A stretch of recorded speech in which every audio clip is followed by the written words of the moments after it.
ಇಡೀ ಕರ್ನಾಟಕದಲ್ಲಿ ಪ್ರಪ್ರಥಮ ಬಾರಿಗೆ ನೆಲೆಸಿರುವ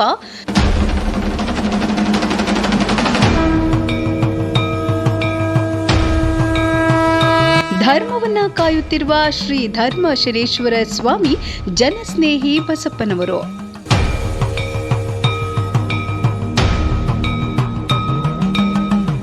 ಸೇರಿಸಿ ಹೇಳ್ತೀನಿ, ಅಂತ ಒಂದು ದಿನ ಬಂದ್ರೆ ನಾನು ಕೂಡ ಆಶ್ರಮ ಬಿಟ್ಬಿಡ್ತೀನಿ ಬೇಕಂದ್ರೆ. ದೇವರ ಮಕ್ಕಳನ್ನ ಕಾಯುತ್ತಿರುವ ಧರ್ಮ ಶನೀಶ್ವರ, ದೇವರ ಮಕ್ಕಳ ಆರೋಗ್ಯ ಸಮಸ್ಯೆಯನ್ನ ಕಡಿಮೆ ಮಾಡಲು ಬಂದಿರುವ ಧರ್ಮ ಶನೇಶ್ವರ ಸ್ವಾಮಿ ಬಸಪ್ಪನವರು.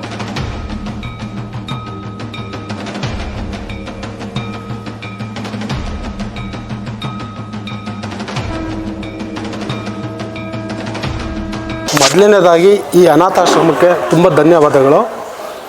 ಮತ್ತು ಇಲ್ಲಿ ಈ 180 ಜನ ಏನಿದ್ದಾರೆ, 180 ದೇವ್ರ ಮಕ್ಕಳು ಏನಿದ್ದಾರೆ, ಅವರಿಗೆ ಈ ಜನಸೋಗಿ ಯೋಗೇಶ್ ಅನ್ನೋ ಒಂದು ಅನಾಥಾಶ್ರಮ ಒಂದು ಅನ್ನ ಕೊಡ್ತಾ ಇದೆ.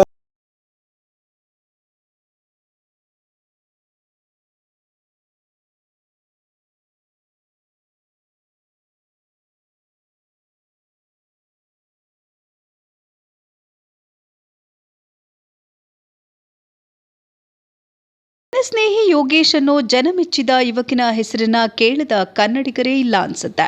ಯಾಕೆ ಅಂದ್ರೆ ಈ ಹೆಸರು ಕೇಳ್ತಾ ಇದ್ದಂತೆ ವಯೋವೃದ್ಧರ ಕಣ್ಣಾಲಿಗಳು ತೇವಗೊಳ್ಳುತ್ತೆ, ಬೀದಿಗೆ ಬಿದ್ದವರಿಗೆ ಆತ್ಮಸ್ಥೈರ್ಯ ಬರುತ್ತೆ, ಅನಾಥರಿಗೆ ಆತ್ಮವಿಶ್ವಾಸ ಮೂಡುತ್ತೆ, ಹಸಿದವರಿಗೆ ಮುಖದಲ್ಲಿ ಹೊಸ ಮಂದಹಾಸ ಮೂಡುತ್ತೆ, ನೊಂದು ಬೆಂದವರ ಕಣ್ಣಲ್ಲಿ ಹೊಸ ಆಶಾ ಕಿರಣ ಮೂಡುತ್ತೆ. ಅಷ್ಟರ ಮಟ್ಟಿಗೆ ಲಕ್ಷಾಂತರ ಮಂದಿಯ ಮನ ಗೆದ್ದಿದೆ ಈ ಜನಸ್ನೇಹಿ ಚಾರಿಟಬಲ್ ಟ್ರಸ್ಟ್. ಆ ಮೂಲಕ ಅದೆಷ್ಟೋ ಜನರಿಗೆ ಜೀವದ ಜೊತೆಗೆ ಜೀವನವನ್ನ ನೀಡಿದ್ದಾರೆ ಈ ಟ್ರಸ್ಟ್ನ ಸಾರಥಿ ಯೋಗೇಶ್. ನಾವೆಲ್ಲ ಈಗಾಗಲೇ ಯುವಕನ ಬಗ್ಗೆ ಹಾಗೂ ಈತ ಮಾಡುತ್ತಿರುವ ಜನಸೇವೆಯ ಬಗ್ಗೆ ಸಾಮಾಜಿಕ ಜಾಲತಾಣಗಳಲ್ಲಿ ನೋಡ್ತಾ ಇದ್ದೇವೆ. ನಿಜಕ್ಕೂ ಈತನ ಕಾರ್ಯ ಪ್ರಶಂಸನೀಯ ಹಾಗೂ ಪ್ರತಿಯೊಬ್ಬರೂ ಎದ್ದು ಚಪ್ಪಾಳೆ ತಟ್ಟುವಂಥದ್ದು. ಜನ್ಮ ಕೊಟ್ಟ ಮಕ್ಕಳೇ ಸ್ವಂತ ತಂದೆ ತಾಯಿಯನ್ನ ಸಾಕಲಾಗದೆ, ತುತ್ತು ಅನ್ನ ಹಾಕಲಾಗದೆ ಮನೆಯಿಂದ ಹೊರದಬ್ತಾರೆ. ಮತ್ತು ಕೆಲವು ಹಿರಿಯರು ಸ್ವಾಭಿಮಾನಕ್ಕೆ ಅಂಜಿ ತಾವೇ ಮನೆ ಬಿಟ್ಟು ಹೋಗ್ತಾರೆ. ಕೆಲವರನ್ನ ಮಕ್ಕಳೇ ವೃದ್ಧಾಶ್ರಮಕ್ಕೆ ಬಿಟ್ಟು ಇನ್ನು ಕೆಲವರು ಆತ್ಮಹತ್ಯೆಯನ್ನು ಮಾಡಿಕೊಳ್ತಾರೆ ಮತ್ತು ಕೆಲವರು ಬೀದಿ ಪಾಲಾಗ್ತಾರೆ. ಅಂತಹವರನ್ನ ಕರೆತಂದು ತಮ್ಮ ಜನಸ್ನೇಹಿ ಆಶ್ರಮದಲ್ಲಿ ಆಶ್ರಯ ಕೊಟ್ಟು, ಊಟ ಬಟ್ಟೆ ಕೊಟ್ಟು, ಆಯಸ್ಸು ಆರೋಗ್ಯವನ್ನ ಕೊಟ್ಟು ಹೊಸ ಜೀವನ ಕೊಟ್ಟಿದ್ದಾರೆ ಈ ಜನಸ್ನೇಹಿ ಯೋಗೇಶ್. ಒಬ್ಬ ತಂದೆ ತಾಯಿ 5 ಜನ ಮಕ್ಕಳನ್ನ ಹೆತ್ತು ಹೊತ್ತು ಸಾಕ್ತಾರೆ. ಆದರೆ 5 ಜನ ಮಕ್ಕಳು ಸೇರಿ ಒಬ್ಬ ತಂದೆ ತಾಯಿಯನ್ನು ನೋಡಿಕೊಳ್ಳೋದಿಲ್ಲ ಅನ್ನೋದೇ ವಿಪರ್ಯಾಸವೇ ಸರಿ. ಆದರೆ ಇಂದು ಈ ಜನಸ್ನೇಹಿ ಯೋಗೀಶ್ ಅವರು ಮಕ್ಕಳಿಂದ ತಿರಸ್ಕೃತರಾದ ಸಾವಿರಾರು ತಂದೆ ತಾಯಿಗಳನ್ನ ಮನೆ ಮಗನಾಗಿ ನೋಡಿಕೊಳ್ತಾ ಇದ್ದಾರೆ. ಜೊತೆಗೆ ಅದೆಷ್ಟೋ ನಿರ್ಗತಿಕರಿಗೆ, ನಿರಾಶ್ರಿತರಿಗೆ, ಭವಿಷ್ಯದ ಆಸೆಯನ್ನೇ ಕಳೆದುಕೊಂಡವರಿಗೆ ಕೈ ಹಿಡಿದು ಅವರ ಬಾಳಲ್ಲಿ ಆಶಾ ಕಿರಣ ಮೂಡಿಸಿದ್ದಾರೆ. ಇಲ್ಲಿಯ ತನಕ ಅದೆಷ್ಟೋ ನೊಂದು ಬೆಂದವರ ಕಣ್ಣೀರನ್ನ ಒರೆಸಿ ಕಣ್ಣಲ್ಲಿ ಕಣ್ಣಿಟ್ಟು ಕಾಯ್ತಾ ಇದ್ದಾರೆ ಈ ಆಪತ್ ಬಾಂಧವ. ಜಾತಿ, ಧರ್ಮ, ಭಾಷೆ, ಐಶ್ವರ್ಯ ಯಾವುದರ ತಾರತಮ್ಯವೂ ಇಲ್ಲದೆ ಅದೆಂತಹ ಸ್ಥಿತಿಯಲ್ಲೇ ಅವರು ಬೀದಿಯಲ್ಲಿ ಬಿದ್ದಿದ್ರೂ ಸಹ ಅವರನ್ನ ಮಕ್ಕಳಂತೆ ಕರೆದುಕೊಂಡು ಬಂದು ಸ್ನಾನ ಮಾಡಿಸಿ, ಹೊಸ ಬಟ್ಟೆ ಹಾಕಿ, ಹೊಟ್ಟೆ ತುಂಬಾ ಊಟ ಕೊಟ್ಟು ನಿಮ್ಮೊಂದಿಗೆ ನಾನಿದ್ದೇನೆ ಅಂತ ಆತ್ಮಸ್ಥೈರ್ಯ ತುಂಬುತ್ತಾರೆ ಈ ಅನಾಥ ರಕ್ಷಕ ಜನಸ್ನೇಹಿ ಯೋಗೇಶ್. ತಮ್ಮದೇ ಆದ ತಂಡವನ್ನ ಕಟ್ಟಿಕೊಂಡಿರುವ ಯೋಗೇಶ್ ಆ ಮೂಲಕ ಬೀದಿ ಪಾಲಾದವರನ್ನ, ನಿರ್ಗತಿಕರನ್ನ ಪತ್ತೆ ಹಚ್ಚಿ ಕರೆದುಕೊಂಡು ಬರ್ತಾರೆ. ಅವರ ತಂಡದವರು ಸಹ ಅಷ್ಟೇ ಮಾನವೀಯತೆಯಿಂದ ಯಾವುದೇ ಪ್ರತಿಫಲಾಪೇಕ್ಷೆ ಇಲ್ಲದೆ ಈ ಸೇವೆಗೆ ಕೈ ಜೋಡಿಸ್ತಾರೆ. ಆದ್ದರಿಂದಲೇ ಎಂದು ಲೆಕ್ಕವಿಲ್ಲದಷ್ಟು ಜನ ಈ ಜನಸ್ನೇಹಿ ಚಾರಿಟಬಲ್ ಟ್ರಸ್ಟ್ ಅನ್ನೋ ಆಶ್ರಮದಲ್ಲಿ ಆಶ್ರಯ ಪಡೆದು ನೆಮ್ಮದಿಯ ನಿಟ್ಟುಸಿರು ಬಿಡ್ತಾ ಇದ್ದಾರೆ. ಮನೆಯಲ್ಲಿ ನರಕ ಕಂಡವರು ಇಲ್ಲಿ ಸ್ವರ್ಗ ಕಂಡಿದ್ದಾರೆ. ಕುಟುಂಬದಿಂದ ದೂರಾದವರು ಇಲ್ಲಿ ಒಂದೇ ಕುಟುಂಬದಂತೆ ಇದ್ದಾರೆ. ಅಂಗವಿಕಲರು, ರೋಗಿಗಳು ಯಾರೇ ಆದರೂ ಅವರಿಗೆ ಸೂಕ್ತ ವೈದ್ಯಕೀಯ ಚಿಕಿತ್ಸೆ ಕೊಡಿಸಿ ವಾಸಿ ಮಾಡಿಸುವ ಯೋಗೇಶ್ ಆಶ್ರಮದಲ್ಲೇ ಕೊನೆಯುಸಿರೆಳೆದು ಅದೆಷ್ಟು ಬಡ ಜೀವಿಗಳಿಗೆ ಮನೆ ಮಗನಂತೆ ನಿಂತು ಅಂತ್ಯ ಸಂಸ್ಕಾರವೂ ಕೂಡ ಮಾಡಿದ್ದಾರೆ. ಕುಲ, ನೆಲ, ಜಾತಿ, ಧರ್ಮ ಎಲ್ಲವನ್ನ ಮೀರಿದ್ದು ಮನುಷ್ಯತ್ವ ಎಂಬ ಧರ್ಮ ಎಂಬುದು ಯೋಗೀಶ್ ಅವರ ಅಭಿಪ್ರಾಯ. ಹೆತ್ತವರು ಸತ್ತಾಗ ಅವರ ಮುಖವನ್ನು ನೋಡಲು ಆಶ್ರಮಕ್ಕೆ ಬಾರದ ಪಾಪಿ ಮಕ್ಕಳಿಗಿಂತ 100 ಪಟ್ಟು ಮಿಗಿಲು ಈ ಪುಣ್ಯಾತ್ಮ. ಅದೆಷ್ಟೋ ಹಿರಿಯ ಜೀವಗಳ ಆಶೀರ್ವಾದ ಹರಕೆಯೇ ಇಂದು ಯೋಗೀಶ್ ಅವರ ಆಶ್ರಮವನ್ನ ಕಾಯ್ತಾ ಇದೆ. ಅದೆಷ್ಟೋ ಭಾವನೆಗಳು, ಅದೆಷ್ಟೋ ನೋವುಗಳು, ಅದೆಷ್ಟೋ ಕಣ್ಣೀರ ಕಥೆಗಳು ಈ ಜನಸ್ನೇಹಿ ಆಶ್ರಮದೊಳಗೆ ಅಡಗಿದೆ. ಒಬ್ಬೊಬ್ಬರದ್ದು ಒಂದೊಂದು ಕರುಣಾಜನಕ ಕಥೆ. ಅಂತಹ ಕಥೆಗಳಿಗೆ ತಾರ್ಕಿಕ ಅಂತ್ಯ ಹಾಡ್ತಾ ಇದ್ದಾರೆ ಯೋಗೇಶ್. ಇವರ ಪುಣ್ಯ ಕಾರ್ಯವನ್ನ ಕಂಡು ಅದೆಷ್ಟೋ ಮಕ್ಕಳಿಗೆ ತಮ್ಮ ತಪ್ಪಿನ ಅರಿವಾಗಿ ಆಶ್ರಮಕ್ಕೆ ಬಂದು ತಮ್ಮ ತಂದೆ ತಾಯಿಗಳನ್ನ ಮನೆಗೆ ಕರೆದುಕೊಂಡು ಹೋದ ಉದಾಹರಣೆಗಳು ಇದೆ. ಇನ್ನು ಕೆಲವರು ಮಕ್ಕಳ ಜೊತೆ ಹೋಗೋದಿಲ್ಲ, ಯೋಗೀಶ್ ಆಶ್ರಮದಲ್ಲೇ ಇರ್ತೀವಿ ಅನ್ನೋರು ಇದ್ದಾರೆ. ಅಷ್ಟರ ಮಟ್ಟಿಗೆ ಅನಾಥ ರಕ್ಷಕನಾಗಿ ನೊಂದವರ ಬಂಧುವಾಗಿದ್ದಾರೆ ಈ ಯೋಗೇಶ್. ಒಳ್ಳೆಯ ಗುಣಮಟ್ಟದ ಆಹಾರ, ಒಳ್ಳೆಯ ವೈದ್ಯಕೀಯ ಸೌಲಭ್ಯ, ಒಳ್ಳೆಯ ಬಟ್ಟೆಗಳ ಜೊತೆಗೆ ಒಳ್ಳೆಯ ವಾತಾವರಣದಿಂದ ಕೂಡಿರುವ ಈ ಜನಸ್ನೇಹಿ ಚಾರಿಟೇಬಲ್ ಟ್ರಸ್ಟ್ ಇದೀಗ ರಾಜ್ಯಾದ್ಯಂತ ಮನೆ ಮಾತಾಗಿದೆ. ಆದ್ದರಿಂದ ಯಾರಿಗೆ ಎಲ್ಲೇ ಬೀದಿಗೆ ಬಿದ್ದಿದ್ದರೂ ತಕ್ಷಣ ಯೋಗೇಶ್ಗೆ ಫೋನು ಬರುತ್ತೆ. ಯಾಕೆಂದ್ರೆ ಇವರದ್ದೇ ಆದ ಬಹುದೊಡ್ಡ ಅಭಿಮಾನಿ ಬಳಗವೂ ಸಹ ಇವರಿಗಿದೆ. ಅದೆಷ್ಟೋ ಬಾರಿ ಪೊಲೀಸರು ಸಹ ಕೆಲವು ನಿರ್ಗತಿಕರನ್ನ ಯೋಗೇಶ್ ಆಶ್ರಮಕ್ಕೆ ತಂದು ಬಿಟ್ಟು ಹೋಗಿದ್ದಾರೆ. ನಾನು ನನ್ನದು ನನ್ನಿಂದಲೇ ಎಂದು ಬದುಕುತ್ತಿರುವ ಸ್ವಾರ್ಥಿಗಳ ಮಧ್ಯೆ ಯಾವುದೇ ನಿರೀಕ್ಷೆ ಇಲ್ಲದೆ, ಏನನ್ನೂ ಬಯಸದೆ ಮಾನವೀಯತೆಯ ದೃಷ್ಟಿಯಿಂದ ಜನಸೇವೆ ಮಾಡ್ತಾ ಇದ್ದಾರೆ ಯೋಗೇಶ್ ಅವರು. ಆದರೆ ಇವರಿಗೆ ಸರ್ಕಾರದಿಂದ ಯಾವುದೇ ನೆರವು ಸಿಗ್ತಾ ಇಲ್ಲ. ತಮ್ಮ ಸ್ವಂತ ಹಣದಿಂದ, ದಾನಿಗಳು ಕೊಟ್ಟ ಹಣದಿಂದಲೇ ಆಶ್ರಮವನ್ನು ಕಟ್ಟಿ ಬೆಳೆಸಿದ್ದಾರೆ ಯೋಗೇಶ್. ಆದ್ದರಿಂದಲೇ ಇಂದು ಇವರಿಗೆ ಅದೆಷ್ಟೋ ಉದ್ಯಮಿಗಳು, ಸೆಲೆಬ್ರಿಟಿಗಳು, ಯುವ ಸಮುದಾಯದವರು ಅಭಿಮಾನಿಗಳಾಗಿದ್ದಾರೆ. ಅದೆಷ್ಟೋ ಯುವಕರಿಗೆ ಇವರು ಸ್ಫೂರ್ತಿಯೂ ಹೌದು. ಇಂತಹ ಒಬ್ಬ ಜನಸೇವಕನಿಗೆ ನಿಜಕ್ಕೂ ನೆರವಿನ ಅಗತ್ಯವಿದೆ. ಆದ್ದರಿಂದ ನಾವೆಲ್ಲರೂ ಇಂತಹವರ ಜೊತೆ ಕೈ ಜೋಡಿಸುವ ಅವಶ್ಯಕತೆ ಇದೆ. ಯಾಕೆಂದ್ರೆ ಈ ಪ್ರಪಂಚದಲ್ಲಿ ಹಸಿವು ಸಾಯಬೇಕೇ ವಿನಃ ಹಸಿದವರಲ್ಲ. ಆದ ಕಾರಣ ನಾವೆಲ್ಲರೂ ನಮ್ಮ ಕೈಲಾದ ಸಹಾಯವನ್ನ ಮಾಡಬೇಕಿದೆ. ಉದಾರಿಗಳು, ದಾನಿಗಳು, ಉಳ್ಳವರು ಎಲ್ಲರೂ ಸಾಥ್ ಕೊಟ್ರೆ ಈ ಆಶ್ರಮ ಮತ್ತಷ್ಟು ಬೆಳೆಯುತ್ತೆ. ಮತ್ತಷ್ಟು ಬೀದಿಗೆ ಬಿದ್ದವರ ಬಾಳು ಹಸನಾಗತ್ತೆ. ದವಸ ಧಾನ್ಯಗಳು, ಬಟ್ಟೆಗಳು, ಅಡಿಕೆ ಎಣ್ಣೆ, ಹಣಕಾಸಿನ ನೆರವು, ವೈದ್ಯಕೀಯ ನೆರವು, ಹೀಗೆ ಸಣ್ಣದೋ ದೊಡ್ಡದೋ ಯಾರಿಂದ ಏನಾಗುತ್ತೋ ಆ ಸಹಾಯವನ್ನ ಮಾಡಿದ್ರೆ ಜನಸ್ನೇಹಿ ಯೋಗೇಶ್ ಅವರಿಗೆ ಬಹಳ ಅನುಕೂಲವಾಗುತ್ತೆ. ನಾವು ಮಾಡೋ ಸಹಾಯ ಚಿಕ್ಕದೇ ಆಗಿದ್ರೂ ಅದು ಆ ಸಂದರ್ಭಕ್ಕೆ ಬಹಳ ದೊಡ್ಡದೇ ಆಗುತ್ತೆ. ಆದ್ದರಿಂದ ಆ ಯೋಗೇಶ್ ಎಂಬ ಅನಾಥ ಬಂಧುವಿಗೆ, ವೃದ್ಧ ರಕ್ಷಕನಿಗೆ ನಾವೆಲ್ಲರೂ ನೆರವಾಗೋಣ. ಅದರ ಜೊತೆಗೆ ಇಂತಹ ನಿಸ್ವಾರ್ಥ ಜೀವಿ 100 ವರ್ಷಗಳ ಕಾಲ ಬಾಳಿ ಬದುಕಿ ಮತ್ತಷ್ಟು ನೊಂದವರ ಕಣ್ಣೀರು ಒರೆಸಲಿ ಅನ್ನೋದೇ ನಮ್ಮ ಹಾರೈಕೆ. ನಮಸ್ತೆ ವೀಕ್ಷಕರೇ, ವಿ1 ಸುದ್ದಿವಾಹಿನಿಗೆ ನಿಮ್ಮೆಲ್ಲರಿಗೂ ಸಹ ಸ್ವಾಗತ ಹೇಳ್ತಾ, ಇವತ್ತು ಬಂದಿರುವಂತಹ ಕ್ಷೇತ್ರ ಮತ್ತು ಆಶ್ರಮ. ಈ ಕ್ಷೇತ್ರ ಆಶ್ರಮ ಏನು ಕನ್ಫ್ಯೂಸ್ ಮಾಡ್ತಿದ್ದೇನೆ ಅಂತ ನೀವು ಅನ್ಕೋಬೋದು. ಖಂಡಿತ ಹೌದು. ಇವತ್ತು ನಾವು ಬಂದಿರುವಂತಹ ಜಾಗ ನೀವೇ ನೋಡ್ತಾ ಇರ್ಬೋದು, ಯೋಗೇಶ್ ಸರ್ ಅವರ ಜನಸ್ನೇಹಿ ಆಶ್ರಮಕ್ಕೆ. ಇಲ್ಲಿರುವಂತಹ ದೇವರ ಮಕ್ಕಳುಗಳನ್ನ ತೋರಿಸ್ತೀವಿ, ಅವ್ರ ಜೊತೆ ಮಾತಾಡಿಸ್ತೀವಿ. ಹಾಗೆ ಯೋಗೇಶ್ ಸರ್ ಜೊತೆಲಿದ್ದಾರೆ, ಯೋಗೇಶ್ ಸರ್ನ ಮಾತಾಡ್ಸೋಣ. ಈ ಆಶ್ರಮದ ಬಗ್ಗೆ ಎಲ್ಲ ವಿಚಾರಗಳನ್ನು ತಿಳ್ಕೊಳ್ಳೋಣ. ಹಾಗೆ ಎಲ್ಲ ಅದ್ರ ಬಗ್ಗೆನೂ ಒಂದೊಂದಾಗಿ ಕೇಳ್ಕೊಂತ ಹೋಗೋಣ. ಯೋಗೇಶ್ ಸರ್ ನಮಸ್ತೆ. ನಮಸ್ಕಾರ ನಮ್ಮ ಸರ್. ಕಾರ್ಯಕ್ರಮಕ್ಕೆ ಸ್ವಾಗತ. Thank you so much sir. Sir ಬನ್ನಿ ಆಶ್ರಮ ನೋಡೋಣ. ಮೊದಲನೇದಾಗಿ ಕರ್ನಾಟಕದ ಎಲ್ಲ ನನ್ನ ಹೃದಯ ಸ್ನೇಹಿತರಿಗೂ ಕೂಡ ಹೃದಯಪೂರ್ವಕವಾಗಿ ಧನ್ಯವಾದಗಳು. ವಿಶೇಷವಾಗಿ ಇವತ್ತು ಅಣ್ಣವ್ರು ಬಂದಿರೋದು ಇವರ ವಾಹಿನಿ ಮುಖಾಂತರ ನಮ್ಮ ಎಲ್ಲ ಸಮಾಜಮುಖಿ ಕೆಲಸಗಳನ್ನ ನಿಮಗೆ ತೋರಿಸ್ತಾ ಇರೋದು ಭಾಳ ಖುಷಿಯಾಗಿದೆ. ನಾನು ಮೊದಲನೇದಾಗಿ ಯಾರ್ಯಾರಿಗೆ ಏನೇನಪ್ಪ ಹೇಳಕ್ಕೆ ಇಷ್ಟಪಡ್ತೀನಿ ಅಂದರೆ, ಎಲ್ಲರೂ ಕೂಡ ಚಾನಲ್ನ ಸಬ್ಸ್ಕ್ರೈಬ್ ಮಾಡಿ, ಫಾಲೋ ಮಾಡಿ ಅಂತ ಹೇಳಕ್ಕೆ ಇಷ್ಟಪಡ್ತೀನಿ. ಯಾಕೆ ಮೊದಲು ಇವ್ರ ಬಗ್ಗೆನೇ ಹೇಳಿ ಸ್ಟಾರ್ಟ್ ಮಾಡ್ತೀನಿ ಅಂದರೆ, ಸಮಾಜ ಸೇವೆ ಮಾಡೋಂಥವ್ರನ್ನ ಗುರುತಿಸೋದು ತುಂಬ ಕಮ್ಮಿ. ಅಂಥದ್ರಲ್ಲಿ ನೀವು ನಮ್ಮನ್ನು ಗುರುತಿಸಿ ಬಂದಿರೋದಕ್ಕೆ ನಿಮ್ಮ ಮಾಧ್ಯಮಕ್ಕೆ ನಾನು ಹೃದಯಪೂರ್ವಕವಾಗಿ ಧನ್ಯವಾದ ತಿಳಿಸ್ತೀನಿ. ಸೊ ಮೊದಲನೇದಾಗಿ ನೀವು ನೋಡ್ಬೋದು ನಮ್ಮ ಜನಸ್ನೇಹಿ ನಿರಾಶ್ರಿತರ ಆಶ್ರಮ ಹೇಗಿದೆ ಅಂತ. ನಮಸ್ತೆ ಅಣ್ಣ, ಇಲ್ಲಿ ಸ್ವಾಮಿ ಬಂದು ನೆಲೆಸಿದೆ ಹೇಗೆ ಸ್ವಾಮಿ? ಅಣ್ಣ, ಇದು ರೋಚಕ ಕತೆ. ಒಂದಷ್ಟು ಜನಕ್ಕೆ ಇವಾಗ ಹೇಳಿದ್ರೆ ಅದನ್ನು ತಗೊಳ್ಳೋದಕ್ಕೆ ಸ್ವಲ್ಪ ಕಷ್ಟ ಆಗ್ಬೋದು. ಖಂಡಿತ ನಾನು ತಿಳಿಸ್ಕೊಡ್ತೀನಿ. ಈಗ ನಮ್ಮ ಆಶ್ರಮದ ಒಳಗಡೆ ನೀವು ಬರೋದಾದರೆ ಇದೊಂಥರ ಇಲ್ಲೇ ಸ್ವರ್ಗ, ಇಲ್ಲೇ ನರಕ. ಏನು ಹೇಳಿ, ಇದು ನರಕ ನನಗೆ ಅನಿಸಿರೋ ಪ್ರಕಾರ. ಇದು ನರಕ, ಇದು ಸ್ವರ್ಗ ನನ್ನ ಪ್ರಕಾರಕ್ಕೆ. ಬಟ್ ಇಲ್ಲಿರೋರಿಗೆ ಇದು ನರಕ, ಇದು ಸ್ವರ್ಗ. ಯಾವುದನ್ನು ಒಪ್ಕೊಳ್ತೀರಾ ನೀವು? ನಾವು ಹೊರಗಡೆ ಇರೋಂಥವ್ರಿಗೆ ಇಲ್ಲಿ ನರಕ, ಇದು ಸ್ವರ್ಗ. ಒಳಗಡೆ ಇರೋರಿಗೆ ಅದು ನರಕ, ಇದು ಸ್ವರ್ಗ. ಕಾರಣ ಏನು ಹೇಳಿ? ಯಾಕಂದ್ರೆ ಇವತ್ತು ತಂದೆ ತಾಯಿನ ನೋಡ್ಕೊಳ್ಳದೆ ಇರೋರು ಅಷ್ಟೊಂದು ಜನ ಇವತ್ತು ಕರ್ನಾಟಕದಲ್ಲಿದ್ದಾರೆ. ಖಂಡಿತ. ನಿಜವಾಗ್ಲೂ ಅವರೇ ಸ್ವಇಚ್ಛೆಯಿಂದ ಕರ್ಕೊಂಡು ಬಂದು ಇಲ್ಲಿ ಕರ್ಕೊಂಬರೋರ್ನ ನೀವು ನೋಡಬೇಕು. ಪಿಕ್ನಿಕ್ ಕರ್ಕೊಂಡ್ಬಂದಂಗೆ ಕರ್ಕೊಂಬರ್ತಾರೆ. ಅಪ್ಪ ಅಮ್ಮನ ಮಧ್ಯದಲ್ಲಿ ಕೂರಿಸ್ಕೊಂಡು ತಿಂತಿದ್ದು ಕುಡಿತಿದ್ದು ಎಲ್ಲ ಕೊಡಿಸ್ಕೊಂಡು ಏನೋ ಪಿಕ್ನಿಕ್ ಕರ್ಕೊಂಬಂದು ದೇವಸ್ಥಾನಕ್ಕೆ ಬಿಟ್ಟು ಹೋಗ್ತಾರಲ್ಲ, ದೇವಸ್ಥಾನಕ್ಕೆ ಕರ್ಕೊಂಡು ದರ್ಶನ ಮಾಡಿಸ್ಕೊಂಡು ಹೋಗ್ತಾರಲ್ಲ, ಆ ಥರ ಕರ್ಕೊಂಬರ್ತಾರೆ ಆಶ್ರಮಕ್ಕೆ ಸೇರ್ಸೋದಕ್ಕೆ. ನಿಮ್ಮ ವಾಹಿನಿ ಮುಖಾಂತರ ನಾನು ಏನು ಹೇಳ್ತೀನಿ ಅಂದರೆ, ನಮ್ಮ ಆಶ್ರಮ ಇರೋದು ಯಾರೋ ದುಡ್ಡು ಕೊಡ್ತಾರಲ್ಲ ಅಂಥವ್ರಿಗಲ್ಲ. ಕೇವಲ ನಿರ್ಗತಿಕರು, ರಸ್ತೆಯಲ್ಲಿ ಮಲಗುವಂಥ ಅನಾಥ ವ್ಯಕ್ತಿಗಳಿಗೆ ಮಾತ್ರ. ದಯವಿಟ್ಟು ಸ್ವರ್ಗಕ್ಕೆ ಬರ್ಬೋದು ನೀವು. ಸೊ ವಿಶೇಷವಾಗಿ ನೀವು ನೋಡ್ಬೋದು, ನಮ್ಮ ಆಶ್ರಮದಲ್ಲಿ ಅಂದ್ಕೊಂಡಿರ್ತಾರೆ 140 ಜನಕ್ಕಿಂತ ಜಾಸ್ತಿ ಜನ ಇದ್ದಾರೆ. ನಿಮ್ಮ ಪ್ರಕಾರ ಇದೇನಣ್ಣ ಇದು? ಏನಿದು? ಹಸು ಕೊಟ್ಟಿಗೆ ಅಲ್ವಾ? ಹಸು ಕಟ್ಟಾಕೋ ಜಾಗದಲ್ಲಿ ಮನುಷ್ಯರನ್ನ ಮಲಗಿಸ್ತಾ ಇದ್ದೀನಿ ನಾನು. ಯಾಕೆ ಅಂತ ಕೇಳಿ. ಯಾಕೆ ಅಂದರೆ ಬರೋಬ್ಬರಿ 140-150 ಜನ ಇರೋದ್ರಿಂದ ನಾನು ಎಲ್ಲಿ ಮಲಗಿಸ್ಲಿ? ಜಾಗ ಇಲ್ಲ. ಇರೋ ಜಾಗದಲ್ಲಿ ನಾನು ಏನೆಲ್ಲ ಮಾಡ್ಬೋದು ಅದನ್ನೆಲ್ಲವನ್ನು ಮಾಡಿ ಈಗ ನೀವು ನೋಡ್ಬೋದು ಇವರೆಲ್ಲ ಸ್ವಲ್ಪ ಹ್ಯಾಂಡಿಕ್ಯಾಪ್ಟು, ಮಾನಸಿಕ ಸ್ವಲ್ಪ ತೊಂದರೆ ಇರೋವಂಥವ್ರು. ಇಲ್ಲಿ ನೋಡ್ಬೋದು ನೀವು, ಇಲ್ಲಿ ಜಾಗ ಸಾಲಲ್ಲ ಅಂದ್ಬಿಟ್ಟು ಬನ್ನಿ, ಇದೆಲ್ಲ ರಿಯಾಲಿಟಿಯಾಗೇ ಇರಬೇಕು. ಅಣ್ಣ ನೀನೆಲ್ಲಿ ಮಲಗ್ತಿದ್ಯಾ? ಯಾಕೆ ಅಲ್ಲಿ ಮಲಗ್ತಿದ್ಯಾ? ಹಾಂ, ಜಾಗ ಇಲ್ಲ ಅಂದರೆ ಹೆಂಗೆ ಕತೆ? ಜಾಗ ಇಲ್ಲ ಅಂದ್ರೂ ಇಲ್ಲೇ ಇದ್ದೀರಾ? ಹಾಂ, ಹೇಗಿದೆ ಆಶ್ರಮ? ಹೇಗಿದೆ ಆಶ್ರಮ? ಹೇಗಿದೆ? ಹಾಂ, ಒಂದೆರಡು ಮಾತು. ಎಷ್ಟು ದಿನ ಆಯಿತು ಬಂದು? ಬನ್ನಿ ಅಣ್ಣ. ನಾನೇನು ಯಾಕೆ ಇದನ್ನೆಲ್ಲ ನಿಮಗೆ ತೋರಿಸ್ತಾ ಇದ್ದೀನಿ ಅಂದರೆ, ಇಲ್ಲ ಜನಕ್ಕೆ ಇಲ್ಲಿನ ಏನು ಒರಿಜಿನಾಲಿಟಿ ಇದೆ ಅದನ್ನ ತೋರಿಸ್ಬೇಕಣ. ಹೆಂಗೆ ಅಂದ್ರೆ ತುಂಬಾ ಜನ ಅಂತಾರೆ, ಓ ಆಶ್ರಮ ಬಿಡ್ರಿ, ನಾವು ನಾಳೆ ರಿಜಿಸ್ಟರ್ ಮಾಡಿಸಿದ್ರೆ ನಾವು ಆಶ್ರಮ ನಡೆಸ್ತೀವಿ ಅಂತ. ಆದ್ರೆ ಇಲ್ಲಿನ ಕಷ್ಟ ಏನು, ಇಲ್ಲಿನ ಸುಖ ಏನು, ಇಲ್ಲಿ ಯಾವ ತರ ಕಷ್ಟಗಳನ್ನ ಅನುಭವಿಸ್ಕೊಂಡು ಯಾರೇ ಸಹಾಯ ಮಾಡ್ಲಿ ಮಾಡ್ದಲೇ ಇರ್ಲಿ, ನೀವು ಸ್ವಂತ ಮಕ್ಕಳು ಅಂತಾರೆ ಇವ್ರನ್ನೆಲ್ಲ ನೋಡ್ಕೊಂತ ಇರೋದು ನಮಗಂತೂ ತುಂಬಾ ಖುಷಿ ಮಾಡ್ತಾ ಇದೆ. ಇವರು ಒಳ್ಳೆ ಮನುಷ್ಯನೇ, ಎಲ್ಲರೂ ಒಳ್ಳೆಯವರೇ, ಹುಟ್ಟತಾನೆ ಎಲ್ಲರೂ ಒಳ್ಳೆಯವರಾಗೆ ಹುಟ್ಟೋದು. ಬೆಳಿತಾ ಬೆಳಿತಾ ಕಳ್ಳನ ಮಕ್ಕಳಾಗ್ಬಿಡ್ತೀವಿ ನಾವು ಕೆಲವರು. ನಿಜ, ಅರ್ಥ ಮಾಡ್ಕೊಳ್ಳಿ. ಯಾಕೆ ಇವ್ರಿಗೆ ಈ ತರ ಪರಿಸ್ಥಿತಿ ಆದ್ಮೇಲೆ ಎಲ್ಲರೂ ಕೈ ಬಿಡ್ತಾರೆ. ಇವಾಗ ಇವ್ರು ಬಂದು ಎಷ್ಟು ತಿಂಗಳುಗಳಾಯ್ತು ಅಣ್ಣ ನೀವು ಬಂದು? 2 ತಿಂಗಳಾಗಿದೆ. 2 ತಿಂಗಳಾಯ್ತು. ಯಾಕೆ ಅಲ್ಲಿ ಮಲಗ್ತೀವಿ? ಬೇರೆ ಕಡೆ ಹೋದ್ರೆ ವಿಶಾಲವಾಗಿ ಮಲ್ಕೋಬೋದಲ್ಲ? ನಮ್ಗೆ ಆ ಥರ ಸುಖ ಸಿಗಲ್ವಲ್ಲ. ಸಿಗಲ್ವಲ್ಲ. ಏನ್ ಸಿಗಲ್ಲ? ಈಗ ರೋಡಲ್ಲಿ ಮನೆ ಕಂಡು ನಾವು ಇಷ್ಟೊಂದು ದಿವಸ ಅನುಭವಿಸಿರೋ ಕಷ್ಟ ಸುಖ ಎಲ್ಲ ಗೊತ್ತಾಗ ನಮಗೆ. ಇಲ್ಲಿ ಹೆಂಗಿದ್ದೀರಾ?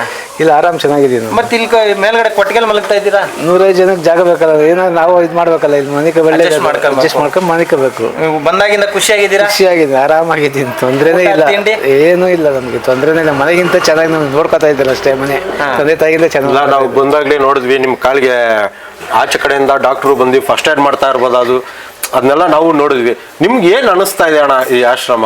ನಮ್ಗೆ ಅನುಕೂಲ ಚೆನ್ನಾಗೈತೆ, ನಮ್ಗೇನಿಲ್ಲ, ಆರಾಮಾಗಿದ್ದೀವಿ. ಮನೆಗಿಲ್ಲ ಇರೋಂತ ಇಲ್ಲಿ ಆರಾಮಾಗಿ ಚೆನ್ನಾಗಿದ್ದೀವಿ ನಾವು. ಅಲ್ಲ, ಯಾಕೆ ಇದನ್ನ ರಿಯಾಲಿಟಿ ಆಗಿ ನಿಮಗೆ ತೋರಿಸ್ದೆ ಅಂದ್ರೆ, ಮಲ್ಗೋದಕ್ಕೂ ಜಾಗ ಇಲ್ದಿರೋಂಥ ಪರಿಸ್ಥಿತಿಲಿ ನಾವಿದ್ದೀವಿ. ಈಗ ನೋಡಿ, ಈಗ ಇನ್ನೂ ಒಂದಷ್ಟು ಜನ ಬರ್ತಾನೆ ಇದ್ದಾರೆ. ಈಗ ನಿಮ್ಮ ಮುಂದೆನೇ ಒಬ್ಬರನ್ನ ವಾಪಸ್ ಕಳಿಸಿದೆ ನಾನು. ಇಲ್ಲಿ ನೋಡ್ರಿ, ಇವ್ರಿಗೆ ಎದ್ದು ಕೂತ್ಕೊಳ್ಳೋಕ್ಕಾಗಲ್ಲ. ಅಣ್ಣ ನಿಮ್ದು ಯಾವ ಊರು? ಮೈಸೂರು. ಇಬ್ಬರು ಗಂಡು ಮಕ್ಳು ಅವ್ರಂತೆ ಇವ್ರಿಗೆ. ಅರ್ಥ ಮಾಡ್ಕೊಳ್ಳಿ. ಆಗಲ್ಲ. ಇಬ್ರು ಗಂಡು ಮಕ್ಳು ನೋಡ್ಕೊಳಕ್ಕಾಗಲ್ಲ ಅಂದ್ರಣ್ಣ. ಹೆಂಗಿದ್ದೀರ ತಾತ ಇಲ್ಲಿ ಬಂದ್ಮೇಲೆ? ನೀವು ಬಂದು ಎಷ್ಟು ದಿನ ಆಯ್ತು ತಾತ? 2 ತಿಂಗಳಾಯ್ತು. 2 ತಿಂಗಳಾಯ್ತು. 2 ತಿಂಗಳಿಂದ ಇಲ್ಲಿ ಆರಾಮಾಗಿದ್ರ? ಎಲ್ಲ ಟ್ರೀಟ್ಮೆಂಟ್ ಆಗ್ತಿದೆ. ಇಬ್ರು ಗಂಡು ಮಕ್ಳಿದ್ದು ನೋಡ್ಕೊಳಕ್ಕಾಗಲ್ಲ ಅಂದ್ರೆ ನಿಮ್ನ ಹೆಂಗ್ ಕತೆ ಅಣ್ಣ? ಮಾತಾಡಿ. ಹೆಂಗ್ ನೋಡ್ಕೊಳಕ್ಕಾಗಲ್ಲ ಅಂದ್ರು? ಅಷ್ಟು ಚಿಕ್ಕ ವಯಸ್ಸಿಂದ ಸಾಕಿದ್ರ, ಸಲುಹಿದ್ರ, ದೊಡ್ಡವ್ರು ಮಾಡಿದ್ರ, ಇಲ್ಲಿ ಹೇಗೆ ನೋಡ್ಕೊಂತ ಇದಾರೆ ಯೋಗೇಶ್? ಚೆನ್ನಾಗಿ, ಮನೆಗಿಂತ ಚೆನ್ನಾಗಿ ನೋಡ್ಕೊತಾ ಇದ್ದಾರೆ. ಊಟ ತಿಂಡಿ ಎಲ್ಲ ಮಾಡ್ತಾರೆ? ತಿಂಡಿ, ನಾಷ್ಟ, ಪ್ರತಿಯೊಂದು ಸೌಕರ್ಯ ಎಲ್ಲ ಮಾಡ್ತಾರೆ, ನೋಡ್ಕೊತಾರೆ ಅಷ್ಟೇ. ಸೊ ಸ್ನೇಹಿತರೆ, ದಯವಿಟ್ಟು ಪ್ರತಿಯೊಬ್ಬರು ಕೂಡ ಈ ವಿಡಿಯೋನ ಶೇರ್ ಮಾಡಬೇಕು. ಇದಷ್ಟೇ ಅಲ್ಲ, ಇಲ್ಲೂ ಕೂಡ ಒಬ್ರು ಇದ್ದಾರೆ, ತೋರಿಸ್ತೀನಿ ಬನ್ನಿ. ಯಾಕೆ ಯೋಗೇಶ್ ಏನಪ್ಪ ಈ ಕೊಟ್ಟಿಗೆಲೆಲ್ಲ ಮಲಗಿಸ್ಬಿಟ್ಟು ಏನೋ ದೊಡ್ಡಸ್ಗೆ ತೋರಿಸ್ಕೊತಾ ಇದೆಯಾ ಅಂತಲೂ ಒಂದಷ್ಟು ಅನ್ಕೋಬೋದು, ಪರವಾಗಿಲ್ಲ. ನಾನು ಯಾಕೆ ಈ ಆಶ್ರಮದಲ್ಲಿ ಅನ್ಕೊಳ್ಳೋರು ಏನಾದ್ರು ಅನ್ಕೊಳ್ಳಿ, ಇಲ್ಲಿನ ವಾಸ್ತವ ಖುದ್ದಾಗಿ ನೀವೇ ಬಂದು ನೋಡಿದ್ರೆ ನಿಮ್ಗೆ ಅರಿಯುತ್ತೆ ಎಂತ ಈ ವಿಡಿಯೋ ಆಗ್ತಾ ಮಲಗಿದ್ದೀರಾ? ಹುಷಾರಿಲ್ವಾ? ನೋಡಿ, ಇವರು ಕೂಡ ಫಿಸಿಕಲಿ ಹ್ಯಾಂಡಿಕ್ಯಾಪ್ಟ್ ಇದ್ದಾರೆ. ನನ್ನ ಪ್ರಕಾರ ಇವ್ರಿಗೆ ರೂಮಲ್ಲಿ ಇಡಬೇಕು, ನಾವು ಒಂದು ಸಪ್ರೇಟ್ ರೂಮ್ಗಳೇ ಇರಬೇಕು. ಇಲ್ಲಿ ಜಾಗನೇ ಇಲ್ಲ ಅಣ್ಣ. ಪ್ರತಿದಿನ 4 ರಿಂದ 5 ಜನ ಬಂದು ಅಡ್ಮಿಷನ್ ಕೇಳ್ತಾರೆ ನನಗೆ, ಇಲ್ಲಿ ಜಾಗ ಇಲ್ಲ, ಜಾಗ ಕೊಡಿ, ನನಗೆ ಊಟ ಇಲ್ಲ, ಬಟ್ಟೆ ಇಲ್ಲ ಅಂತ. ನಾನು ಯಾರನ್ನೂ ಕೂಡ ಆಗಲ್ಲ ಹೋಗಿ ಅಂತ ಹೇಳೋ ಪರಿಸ್ಥಿತಿಲಿ ನಾನು ಇಲ್ಲ. ಅಣ್ಣ ಎಷ್ಟು ದಿನ ಆಯ್ತು ಬಂದು? ಹಾಂ, ಹೇಗಿದ್ದೀರಾ ಇವಾಗ? ಕಾಲು ಇಡೋಕ್ಕಾಗುತ್ತೆ ಹಿಂಗೆ? ಏನಾಗಿದ್ದು ಅಣ್ಣ ನಿಮ್ಗೆ? ಪೋಲಿಯೋ. ಯಾವ ಊರು ನಿಮ್ದು? ಬೆಂಗಳೂರೇನೆ. ನಿಮ್ಗೆ ಎಷ್ಟು ಜನ ಮಕ್ಕಳು? ಮಕ್ಕಳಿಲ್ಲ. ಇಲ್ಲ ಊಟ ತಿಂಡಿ ಎಲ್ಲ ಹೇಗಿದೆ? ಎಲ್ಲ ವ್ಯವಸ್ಥೆ ಚೆನ್ನಾಗಿದೆ ನಿಮ್ಗೆ? ಹೇಗೆ ನೋಡ್ಕೊಂತಾರೆ ಯೋಗೇಶ್ ಅವರು? ಥ್ಯಾಂಕ್ಸ್ ಅಣ್ಣ. ಮಲ್ಕೊಳ್ಳಿ.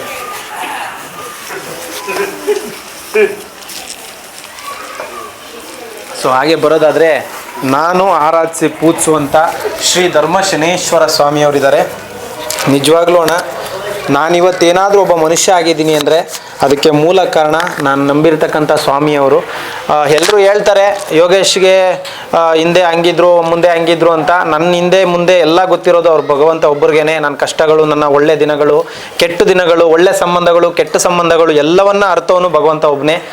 ನನಗೆ ದಾರಿ ತೋರಿಸಿ ನಡೆಸಿದವನು ಅವನೊಬ್ಬನೇ. ಇವತ್ತು ನಾನು ಆವಾಗಲೇ ಒಂದು ಮಾತು ಹೇಳ್ಬಿಟ್ಟೆ, ಕೋಟಿ ದುಡ್ಡಿರ್ಬೋದು, 100 ಎಕರೆ 200 ಎಕರೆ ಜಮೀನು ಇರ್ಬೋದು, ಅಂಥವ್ರ ಕೈಲೂ ಹೋಗಿ ನಿಲ್ಲಕ್ಕೆ ಆಸೆ ಪಡ್ತಾರೋ ಏನೋ ಗೊತ್ತಿಲ್ಲ. ಬಟ್ ಒಬ್ಬ ಏನೂ ಇರ್ತಕ್ಕಂಥ ಒಬ್ಬ ಟ್ಯಾಕ್ಸಿ ಡ್ರೈವರ್ನ ಆಯ್ಕೆ ಮಾಡಿಕೊಂಡು ಬರೋಬ್ಬರಿ 9 ಅಡಿ ಅವ್ರು ಇವತ್ತು ಇಲ್ಲಿ ನಿಂತಿದ್ದಾರೆ ಅಂದರೆ ನನ್ನ ಭಾಗ್ಯ, ನನ್ನ ಪುಣ್ಯ ಅಂತ ನಾನು ಯಾವಾಗಲೂ ಭಾವಿಸ್ತೀನಿ. ಆಮೇಲೆ ಒಂದೇ ಮಾತಲ್ಲಿ ಹೇಳಬೇಕು ಅಂದರೆ ನಾನು ಯಾವಾಗಲೂ ನಡೆಯೋದಕ್ಕೆ ಇಷ್ಟಪಡೋದು ಒಂದೇ ಅಣ್ಣ, ನ್ಯಾಯ, ನಿಷ್ಠೆ, ನಿಯಮ, ಪ್ರಾಮಾಣಿಕತೆ. ಈ ಮೂರನ್ನ ದಾಟಿ ನಾನು ಆಚೆ ಬರೋದಕ್ಕೆ ಇಷ್ಟಪಡಲ್ಲ. ಯಾಕೆಂದರೆ ಭಗವಂತನೇ ಹಾಗೆ, ಯಾರ ಜಾಗದಲ್ಲಿ ನ್ಯಾಯ, ನಿಷ್ಠೆ, ಪ್ರಾಮಾಣಿಕತೆ ಇರುತ್ತೋ ಆ ಜಾಗದಲ್ಲಿ ಮಾತ್ರನೇ ಅವ್ನು ನಿಲ್ಲೋದು. ಇಲ್ಲಾಂದ್ರೆ ನೀವು ಅಭಿಷೇಕ, ಅಲಂಕಾರ, ತುಪ್ಪ ಇದು ಯಾವುದಕ್ಕೂ ಅವನು ಒಲೆಯಂತ ದೇವರು ಅಲ್ವೇ ಅಲ್ಲ. ಕರ್ನಾಟಕದ ಇತಿಹಾಸದಲ್ಲಿ ಅಣ್ಣ ನೀವು ಊಹೆನೂ ಮಾಡಿರಲ್ಲ, ಯಾರೂ ಕೂಡ ಊಹೆ ಮಾಡಿರಲ್ಲ. ಒಂದು ಅನಾಥಾಶ್ರಮದಲ್ಲಿ ಸ್ವಾಮಿ ಬಂದು ನೆಲೆಸಿದ್ದಾರೆ ಅಂದರೆ ನೀವು ಅರ್ಥ ಮಾಡ್ಕೊಳ್ಳಿ ಕಲಿಯುಗ ಅನ್ನೋದು ಯಾವ ಮಟ್ಟಕ್ಕೆ ಹೋಗಿ ತಲುಪಿದೆ ಅಂದರೆ ನಾನು ಏನಕ್ಕೆ ಈ ಮಾತು ಹೇಳ್ತಾ ಇದ್ದೀನಿ, ಇದನ್ನು ನೀವು ಕಾರವಾಗೂ ತಗೋಬೋದು. ದೇವರು ಕೂಡ ಒಂದು ಅನಾಥಾಶ್ರಮಕ್ಕೆ ಬಂದು ಸೇರ್ಕೊಳ್ಳೋಂಥ ಪರಿಸ್ಥಿತಿ ಬಂದ್ಬಿಟ್ಟಿದೆ ಇವಾಗ. ಅಂದರೆ ಆ ಥರ ಒಂದು ಸನ್ನಿವೇಶಗಳು ನಿರ್ಮಾಣ ಆಗ್ತಾ ಇದೆ. ಬರೀ ಭಕ್ತಾದಿಗಳು ಅಥವಾ ದೇವರು ಸೃಷ್ಟಿ ಮಾಡಿದಂಥ ಮನುಷ್ಯ ಮಾತ್ರ ಆಶ್ರಮದಲ್ಲಿ ಇರೋದು ಬೇಡ, ನಾನು ಅವ್ರ ಜೊತೆ ಇರ್ತೀನಿ ಅಂತ ಬಂದ್ಬಿಟ್ಟಿದ್ದಾನೆ ಭಗವಂತ. ಅರ್ಥ ಮಾಡ್ಕೊಂಡ್ರಣ, ಇವ್ರು ಯಾರು ಅನಾಥರಲ್ಲ ಅಣ್ಣ. ಅದಕ್ಕೆ ದೇವ್ರ ಮಕ್ಕಳು ಅಂತ ನಾನು ಯಾವಾಗಲೂ ಒಂದು ವರ್ಡ್ನ ಯೂಸ್ ಮಾಡ್ತಾ ಇರ್ತೀನಿ, ಯಾವಾಗಲೂ ಆ ಮಾತನ್ನು ಹೇಳ್ತಾ ಇರ್ತೀನಿ. ದೇವ್ರ ಮಕ್ಕಳು ಅನ್ನೋದು ನಾನು ಅವ್ರ ಮಗ ಅಂತ ಹೇಳ್ಕೊಳ್ಳೋದಕ್ಕೆ ಭಾಳ ಹೆಮ್ಮೆ ಇದೆ, ಭಾಳ ಖುಷಿ ಇದೆ. ವೀಕ್ಷಕರೇ, ಏಕೆ ಹೇಳಿದೆ ಸರ್ ಯಾವಾಗಲೂ ದೇವ್ರ ಮಕ್ಕಳು ದೇವರ ಆಶ್ರಮ ಅಂತಾರೆ ಅಂದರೆ ಎಲ್ಲರಿಗೂ ತಂದೆ ಇಲ್ಲಿದ್ದಾರೆ. ಇವ್ರ ಆಶೀರ್ವಾದದಿಂದ ಇಷ್ಟು ಜನ ದೇವ್ರ ಮಕ್ಕಳುಗಳಿಗೆ ಸಹಾಯ ನಡೀತಾ ಇದೆ. ಬನ್ನಿ ಯೋಗೇಶ್ ಸರ್ನ ಮಾತಾಡಿಸ್ತಾ ಹೋಗೋಣ. ವಿಶೇಷವಾಗಿ ಇವಾಗ ನೆಕ್ಸ್ಟ್ ನಾನು ಆಶ್ರಮ ಮಾಡೋದಕ್ಕೆ ಪ್ಲಾನ್ ಮಾಡ್ತಿರೋದಣ್ಣ. ಇದು ವೃದ್ಧಾಶ್ರಮ ಹಾಗೂ ವೃದ್ಧಾಶ್ರಮ ಮತ್ತು ಜ್ಞಾನಸೌಧ.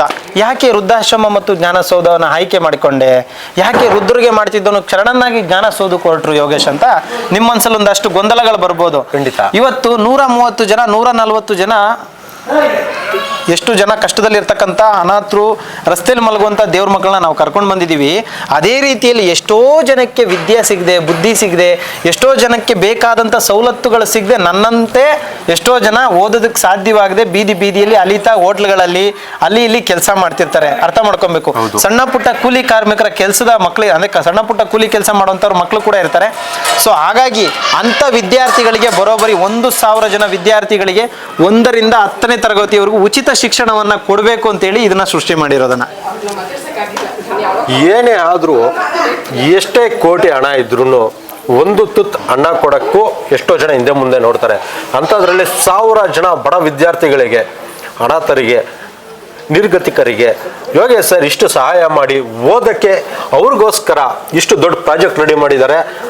ದಯವಿಟ್ಟು ನಿಮ್ಮೆಲ್ಲರ ಸಹಕಾರ, ನಿಮ್ಮ ಎಲ್ಲರ ಸಹಕಾರ, ನಮ್ಮ ವೀಕ್ಷಕರ ಸಹಕಾರ ಯಾವಾಗಲೂ ಯೋಗೇಶ್ ಸರ್ ಇರಲಿ ಅಂತ ನಾವು ಕೇಳ್ಕೊಂತೀವಿ. ಬನ್ನಿ ಹಾಗೆ ಮಾತಾಡ್ತಾ ಮುಂದೆ ಹೋಗೋಣ. ದಯವಿಟ್ಟು ಪ್ರತಿಯೊಬ್ಬರು ವಿಡಿಯೋ ಶೇರ್ ಮಾಡಿ. ಕಾರಣ ಏನಂದರೆ ಒಂದಷ್ಟು ಜನ ವಿದ್ಯಾರ್ಥಿಗಳಿಗೆ ಸಹಾಯ ಮಾಡಬೇಕು ಅನ್ನೋ ನನ್ನ ಮಹದಾಸೆ. ಹುಟ್ಟದಾಗಿಂದನೂ ಒಂದಷ್ಟು ಜನಕ್ಕೆ ಸಹಾಯ ಮಾಡಲೇಬೇಕನ್ನೋ ನಿರೀಕ್ಷೆ ಇಟ್ಕೊಂಡೆ ನಾನು ಕೆಲಸವನ್ನು ಮಾಡ್ತಾ ಇದ್ದೀನಿ. ಸೊ ಇವಾಗ ದಯವಿಟ್ಟು ಪ್ರತಿಯೊಬ್ಬರು ಸಪೋರ್ಟ್ ಮಾಡಿದೆ ಒಂದಷ್ಟು ಜನ ವಿದ್ಯಾರ್ಥಿಗಳಿಗೆ ಸಹಾಯ ಸಿಗುತ್ತೆ ಅಂತ ಹೇಳಕ್ಕೆ ಇಷ್ಟಪಡ್ತೀನಿ. ಹಾಗೆ ಮುಖ್ಯವಾಗಿ ಬರೋದಾದರೆ ಶ್ರೀ ಧರ್ಮಶನೇಶ್ವರ ಆ ವಿಗ್ರಹ, ಹೌದು ಸ್ವಾಮಿಯ ವಿಗ್ರಹ, ಆ ವಿಗ್ರಹವನ್ನೇ ನಾನು ಮೊದಲದಾಗಿ ಫ್ಯಾಮಿಲಿ ಇರುವಂಥ ಮನೆಯಲ್ಲಿ ಪೂಜೆ ಮಾಡ್ತಾ ಇದ್ದೆ. ಅರ್ಥ ಮಾಡ್ಕೊಳ್ಳಿ, ನನ್ನನ್ನು ಎಷ್ಟೋ ಜನ ಬೈದಿದ್ದು ಇದೆ. ಯಾಕಂದರೆ ಸಂಸಾರ ಮಾಡೋ ಮನೆಯಲ್ಲಿ ಅಥವಾ ಫ್ಯಾಮಿಲಿಗಳಿರುವಂಥ ಮನೆಗಳಲ್ಲಿ ಸ್ವಾಮಿಯ ಫೋಟೋ ಕೂಡ ಯಾರು ಇಟ್ಕೊಳ್ಳೋದಕ್ಕೆ ಇಷ್ಟಪಡಲ್ಲ. ಅರ್ಥ ಮಾಡ್ಕೊಳ್ಳಿ, ಎಷ್ಟೋ ಜನ ನನಗೆ ಹೇಳಿದ್ದು ಉಂಟು, ಸ್ವಾಮಿ ಫೋಟೋನ ಹಂಗೆಲ್ಲ ದಯವಿಟ್ಟು ಮನೆಗಳಲ್ಲಿ ಇಟ್ಕೋಬಾರ್ದು, ಸಂಸಾರ ಮಾಡೋ ಮನೆಗಳಲ್ಲಿ ಸ್ವಾಮಿನೇ ಇಟ್ಕೋಬಾರ್ದು, ಕೆಟ್ಟದಾಗತ್ತೆ, ಹಂಗಾಗತ್ತೆ, ಹಿಂಗಾಗತ್ತೆ. ನಾನು ಎಷ್ಟೋ ಸತಿ ಭಗವಂತನ ಇಟ್ಕೊಂಡು ಪೂಜೆ ಮಾಡುವಂಥ ಸಂದರ್ಭದಲ್ಲಿ ನಾನು ನನ್ನ ಮನಸ್ಸಿಗೆ ಅನಿಸಿದ್ದು, ಯಪ್ಪ ಯಾವ್ದಾರು ತೊಗೊಂಡು ದೇವಸ್ಥಾನಕ್ಕೆ ಕೊಟ್ಬಿಡೋಣ ಅಂತ ಅನ್ನೋಷ್ಟು ದಿನಗಳು ಬಂದಿತ್ತು. ಆದರೆ ನಾನು ಯಾವುದಕ್ಕೂ ಹಿಂಜರಿದೆ. ಭಗವಂತನ ಹತ್ರ ಒಂದೇ ಪ್ರಾರ್ಥನೆ ಇದ್ದಿದ್ದು, ನಾನು ನಿಮ್ಮನ್ನು ಪೂಜಿಸ್ತಾ ಇದ್ದೀನಿ, ಪ್ರೀತಿಸ್ತಾ ಇದ್ದೀನಿ, ನಿಮ್ಮನ್ನು ಗೌರವಿಸ್ತೀನಿ, ನೀವು ನನಗೆ ಯಾಕೆ ಕಷ್ಟ ಕೊಡ್ತೀರಾ, ನೀವು ನನ್ನನ್ನು ಒಳ್ಳೆ ದಾರಿಲೇ ನಡೆಸ್ತಿದ್ದೀರಾ ಅಂತೇಳಿ ಅವತ್ತು ಪೂಜೆ ಮಾಡೋದಕ್ಕೆ ಶುರು ಮಾಡಿದ್ದು. ನೀವು ನಂಬಲ್ಲ, ಇವತ್ತು ಬರೋಬ್ಬರಿ 9 ಅಡಿಯಾಗಿ ನಿಂತಿದ್ದಾರೆ. ನಾವು ತಗೊಂಡಿದ್ದೆ ಎಷ್ಟಡಿ? ಒಂದಡಿ ನಮ್ಮ ಮನೆಗೆ ಬಂದು ನೆಲೆಸಿ 9 ಅಡಿಯಾಗಿ ಈಗ ನಿಂತಿದ್ದಾರೆ. ನಿಮ್ 9 ಅಡಿ ನೋಡಿ, 1 ಅಡಿ ಬಂದ್ರು, ಆಮೇಲೆ 3 ಅಡಿ ಆದ್ರು, ಈಗ 9 ಅಡಿಯಾಗಿ ನಿಂತಿದ್ದಾರೆ. ನಾನು ಯಾಕೆ ಇದನ್ನ ಹೇಳ್ತಾ ಇದ್ದೀನಿ ಅಂದರೆ ಸಾಕಷ್ಟು ಉದಾಹರಣೆಗಳಿದ್ದಾವೆ. ಹೇಳ್ತಾ ಹೋದ್ರೆ ದಿನಗಳಾಗ್ಬಿಡುತ್ತೆ. ನಿಜವಾಗ್ಲೂ ಅಷ್ಟು ಸ್ವಾಮಿಯ ಪವಾಡ ಇದೆ. ಯಾಕಂತ ಹೇಳಿದ್ರೆ ಇದನ್ನ ಏನೋ ನೀವು ಬಂದು ಕ್ಷೇತ್ರಕ್ಕೆ ಬಂದು ಅಭಿವೃದ್ಧಿ ಅಂದರೆ ಕ್ಷೇತ್ರಕ್ಕೆ ಬಂದ್ಬಿಡಿ ಅನ್ನೋ ಕಾರಣಕ್ಕೆ ನಾನು ಹೇಳ್ತಾ ಇಲ್ಲ. ನಂಬಿಕೆ ಇದ್ದವ್ರು ಬನ್ನಿ. ನಿಮಗೆ ಯಾರಿಗೆ ಸಮಸ್ಯೆಗಳಿದೆ, ಸಕಲ ಸಂಕಷ್ಟಗಳಿದೆ, ಸಾಕಷ್ಟು ಸಮಸ್ಯೆಗಳಿಂದ ಬಳಲ್ತಾ ಇದ್ದೀರಾ, ಎಲ್ಲೆಲ್ಲೋ ಹೋದ್ರೂ ನಿಮ್ಮ ಸಮಸ್ಯೆಗಳಿಗೆ ಪರಿಹಾರ ಸಿಗ್ತಾ ಇಲ್ಲ ಅಂದರೆ ಇಲ್ಲಿಗೆ ಬರೋದಕ್ಕೆ ನಿಮಗೆ ಬಸ್ ಚಾರ್ಜ್ ಅಷ್ಟೇ ಖರ್ಚಾಗೋದಣ್ಣ, ಅಷ್ಟೇ. ಬೇರೆ ಇನ್ಯಾವುದೇ ಥರದ್ದು ನೀವು ಒಂದು ಪೂಜೆ ಸಾಮಾನು ತಗೊಂಬಂದಿಲ್ಲ ಅಂದರೂ ಇಲ್ಲಿ ಯಾರೂ ನಿಮ್ಮನ್ನು ಬೇಜಾರು ಮಾಡ್ಕೊಳ್ಳಲ್ಲ, ದೇವರು ಕೂಡ ಬೇಜಾರು ಮಾಡ್ಕೊಳ್ಳಲ್ಲ. ನಾನು ಕೇಳ್ಕೊಳ್ಳೋದೇನೆಂದರೆ, ನಿಮಗೆ ಸಾಕಷ್ಟು ಪ್ರಾಬ್ಲಮ್ಗಳಿದೆಯಾ, ನೋವಿದೆಯಾ, ಇಲ್ಲಿ ಬಂದು ಒಂದಷ್ಟು ಜನ ಕಷ್ಟದಲ್ಲಿರ್ತಕ್ಕಂಥವ್ರು ಇದ್ದಾರೆ, ಅವ್ರ ಮುಂದೆ ಅವರ ಕಷ್ಟಗಳಿಗೆ ನೀವು ಭಾಗಿಯಾಗಿರಿ. ನಿಮ್ಮ ಕೈಲಾದಂಥ ಸಹಕಾರ ಸಪೋರ್ಟನ್ನು ನೀವು ಮಾಡಿರಿ. ಕೊನೆ ಪಕ್ಷ ಏನೂ ಮಾಡೋಕ್ಕಾಗಿಲ್ವಾ, ಇಲ್ಲಿರ್ತಕ್ಕಂಥ ಊಟ ಮಾಡಿದಂಥ ಒಂದಷ್ಟು ಎಂಜಲು ತಟ್ಟೆಗಳನ್ನ ಎತ್ಬಿಟ್ರು ಕೂಡ ನಮ್ಮ ಸಕಲ ಪಾಪಗಳು ಪರಿಹಾರ ಕಮ್ಮಿ ಆಗುತ್ತೆ. ಇದನ್ನ ಬಿಟ್ಟರೆ ನಾನು ಇನ್ನೇನು ಬೇರೆ ಹೇಳೋದಕ್ಕೆ ಸಾಧ್ಯ ಇಲ್ಲ. ಈಗ ಒಂದಷ್ಟು ಜನ ಏನು ಮಾಡ್ತಾರೆ, ಕಾಣದೇ ಇರೋ ಎಲ್ಲೆಲ್ಲೋ, ನಾನು ಹೇಳ್ಬಾರ್ದು, ಒಂದು ಪಾಯಿಂಟನ್ನು ಯೂಸ್ ಮಾಡ್ಕೊಂಡು ನಾನು ಏನು ಹೇಳೋಕ್ಕೆ ಇಷ್ಟಪಡಲ್ಲ. ಯಾಕಂದರೆ ಒಂದಷ್ಟು ಫೇಕ್ ಜ್ಯೋತಿಷಿಗಳಿದ್ದಾರೆ, ಒಂದಷ್ಟು ಜನ ಒಳ್ಳೆಯವರು ಇದ್ದಾರೆ, ಒಂದಷ್ಟು ಜನ ಬೇಡದಿರೋಂಥ ಜಾಗಗಳಿಗೆ ಹೋಗಿ ಸಾವಿರಾರು ರೂಪಾಯಿ ಲಕ್ಷಾಂತರ ರೂಪಾಯಿ ಕೂಡ ಖರ್ಚು ಮಾಡ್ತಾರೆ. ನಾನು ಹೇಳೋದು ಜನಸ್ನೇಹ ಆಶ್ರಮಕ್ಕೆ ಬನ್ನಿ ಅಂತಲೂ ಕರೆಯಲ್ಲ, ಆಯಿತಾ. ನಿಮ್ಮೂರಲ್ಲಿರ್ತಕ್ಕಂಥ ಯಾವುದೇ ಅನಾಥಾಶ್ರಮ, ಕಷ್ಟದಲ್ಲಿರ್ತಕ್ಕಂಥ ವ್ಯಕ್ತಿಗಳು, ನೊಂದಂಥ ವ್ಯಕ್ತಿಗಳು ಅಥವಾ ಅಕ್ಕಪಕ್ಕದಲ್ಲಿರ್ತಕ್ಕಂಥವ್ರಿಗೆ ನೀವು ಸಹಾಯ ಮಾಡಿದ್ರೂ ನಡೆದೋಗುತ್ತೆ. ಸೊ ದಯವಿಟ್ಟು ಸಹಾಯ ಮಾಡಿ. ಹಾಗೇ ಇನ್ನೊಂದಷ್ಟು ಜನ ಕಾಯಿಗಳನ್ನ ಕಟ್ತಾ ಇದ್ದಾರೆ. ಕಾರಣ ಏನಂದರೆ, ಇಲ್ಲಿ ಬಂದಂಥ ಎಷ್ಟೋ ಜನರ ಕಷ್ಟ ಪರಿಹಾರ ಆಗಿರೋದಕ್ಕೆ ಅವರು ಇಲ್ಲಿ ಕಟ್ತಾ ಇರೋದು ಸರ್. ಸೊ ಮುಖ್ಯವಾಗಿ ಅದೊಂದು ಭಾಳ ಖುಷಿ ಆಗ್ತಾ ಇದೆ. ಸಾವಿರಾರು ಜನ ಭಕ್ತಾದಿಗಳು ಇವತ್ತು ಒಂದೇ ಒಂದು ಸಣ್ಣ ಮನೆಯಲ್ಲಿ ಅವರು ಸ್ವಾಮಿ ಇವತ್ತು ಬಹಿರಂಗವಾಗಿ ಬಂದು ಸೊಂಡೆ ಅಡಿಯಲ್ಲಿ ನೆಲೆಸಿದ್ದಾರೆ ಅಂದರೆ ಅದು ಸುಮ್ಮನೆ ಮಾತಾಡೋಂಥ ಮಾತಲ್ಲ. ಆ ಸ್ವಾಮಿ ಮಹಿಮೆ ಇರೋಕ್ಕೆ, ಆ ಶಕ್ತಿ ಇರೋದಕ್ಕೆ ಅದು ಸಾಧ್ಯ ಅಂತ ನಾವು ಭಾವಿಸ್ತೀವಿ. ಮತ್ತು ಯೋಗೇಶ್ ಸರ್ ಅವರ ಆಶ್ರಮ, ದೇವರ ಮಕ್ಕಳು ಇರೋ ಸ್ವರ್ಗ, ನೀವು ಒಂದು ಸಲ ವಿಡಿಯೋನ ಮಿಸ್ ಮಾಡ್ದೇ ನೋಡ್ತಾ ಬನ್ನಿ. ಪಿನ್ ಟು ಪಿನ್ ಎಲ್ಲ ವಿಚಾರಗಳನ್ನು ತಿಳಿಸ್ಕೊಂಡು ಹೋಗ್ತೀವಿ. ಮತ್ತು ನಿಮ್ಮ ಕೈಲಿ ಸಹಾಯ ಮಾಡೋಕ್ಕಾಗಲಿಲ್ವಾ, ಖಂಡಿತ ಬೇಜಾರಿಲ್ಲ. ನಿಮ್ಮ ಕೈಲಿ ವಿಡಿಯೋ ನೋಡೋಕ್ಕಾಗಲಿಲ್ವಾ, ದಯವಿಟ್ಟು ವಿಡಿಯೋನ ಆಫ್ ಮಾಡಿಬಿಡಿ. ಯಾವುದೇ ರೀತಿ ಕೆಟ್ಟ ಕಮೆಂಟ್ಸ್ ಮಾತ್ರ ಹಾಕ್ಬಿಡಿ.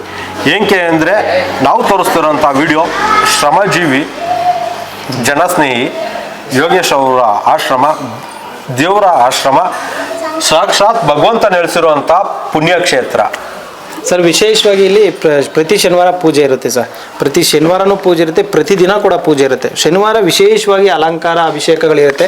3 ಗಂಟೆ 4 ಗಂಟೆಯಿಂದನೇ ಅಭಿಷೇಕಗಳಾಗುತ್ತೆ. ಸುಮಾರು ಅಭಿಷೇಕದ ನೀರು, ಹೌದು ಸರ್. ಅದು ಏನು ಸರ್, ಇವಾಗ ಒಂದಷ್ಟು ಜನಕ್ಕೆ ಸಕಲ ದೋಷಗಳಿರುತ್ತೆ, ಸಾವಿರ ಪ್ರಾಬ್ಲಮ್ಗಳಿರುತ್ತೆ. ಸ್ವಾಮಿ ಮೇಲೆ ಬಿದ್ದಂಥ ನೀರನ್ನು ಅವರ ಮೈ ಮೇಲೆ ಹಾಕೊಳ್ಳೋದ್ರಿಂದ ಸಾಕಷ್ಟು ಸಮಸ್ಯೆಗಳು. ಇಲ್ಲಿ ನೀವು ನಂಬಲ್ಲ ಸರ್, ನಾವು ಯಾರಿಗೆ ಹೇಳಿದ್ರು ಅದನ್ನು ಅರ್ಥ ಮಾಡ್ಕೋಬೇಕಷ್ಟೇ. ಸಾಕಷ್ಟು ಜನ ಮಾನಸಿಕ ಅಸ್ವಸ್ಥರಿದ್ದಾರೆ. ಆ ಮಾನಸಿಕ ಅಸ್ವಸ್ಥರು ಈ ಜಾಗಕ್ಕೆ ಬಂದ ನಂತರ ಕ್ಯೂರ್ ಆಗಿ ಮನೆಗೆ ಹೋಗಿರೋರು ಇದ್ದಾರೆ. ಆಮೇಲೆ ನೀವು ನೋಡಿ, ಇಲ್ಲೆಲ್ಲ ಒಂದೊಂದು ರೀತಿಯ ವ್ಯಕ್ತಿಗಳಿಲ್ಲ. ನೀವು ನೋಡ್ದಂಗೆ ಎಲ್ಲ ಥರ ಮೆಂಟಲಿ ಪ್ರಾಬ್ಲಮ್ ಇರೋರು ಇದ್ದಾರೆ. ಒಬ್ಬೊಬ್ಬರು ವಿಭಿನ್ನ ರೀತಿಯಲ್ಲಿ ವರ್ತಿಸೋರು ಇದ್ದಾರೆ. ಆದರೆ ಈ ಜಾಗದಲ್ಲಿ ಯಾವುದೇ ಥರ ಅಹಿತಕರ ಘಟನೆಗಳು ನಡೆಯೋದಿಲ್ಲ. ಕಾರಣ ಏನಂದರೆ, ಇಲ್ಲಿ ಬಂದು ಸುಮಾರು ನಾನು ಈ ಸ್ವಾಮಿ ಕೂತ್ಕೊಂಡು ಈಗ 3 ರಿಂದ 4 ವರ್ಷ ಆಗ್ತಾಯಿದೆ. ಇವತ್ತಿನವರೆಗೂ ಯಾರು ಕೂಡ ಆ ಥರದ್ದು ತೊಂದರೆ ಮಾಡ್ಕೊಂಡಿದ್ದಿಲ್ಲ ಅಣ್ಣ.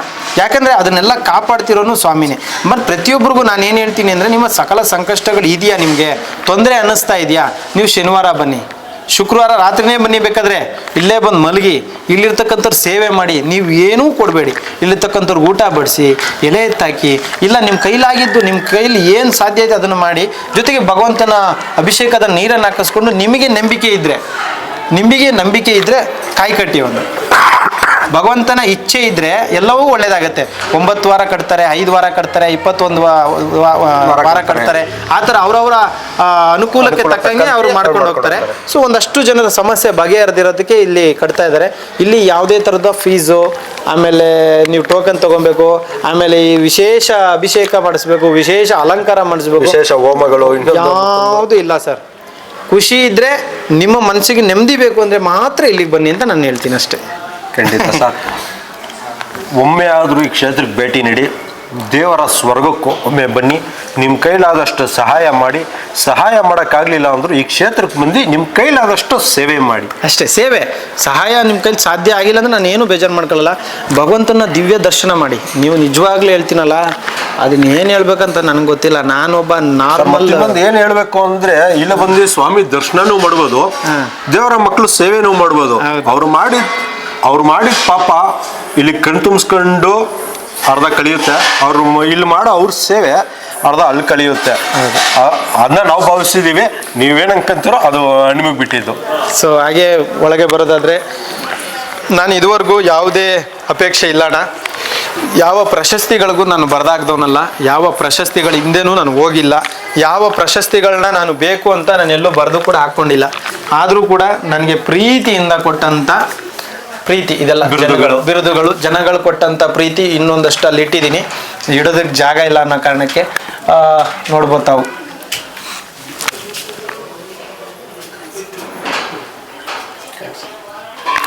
ತೋರಿಸ್ಬಿಟ್ಟು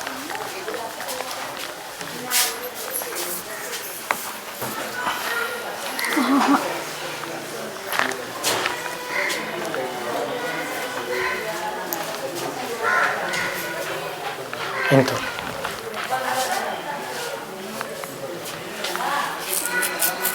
ಯೋಗೇಶ್ ಸರ್ ನೀವು ಬರ್ದಿರೋಂತ ಒಂದು ಚಿಕ್ಕ ನುಡಿಯುವ ಮಾತು ಹೌದು ಸರ್. ಅದು ತುಂಬಾ ಮನಸ್ಸಿಗೆ ಟಚ್ ಆಗೋ ತರ ಇದೆ. ನಾನು ಮನುಷ್ಯರನ್ನು ಪ್ರೀತಿಸುತ್ತೇನೆ, ಗೌರವಿಸುತ್ತೇನೆ, ಆರಾಧಿಸುತ್ತೇನೆ, ಯಾಕಂದರೆ ನಾನು ಮನುಷ್ಯನೇ.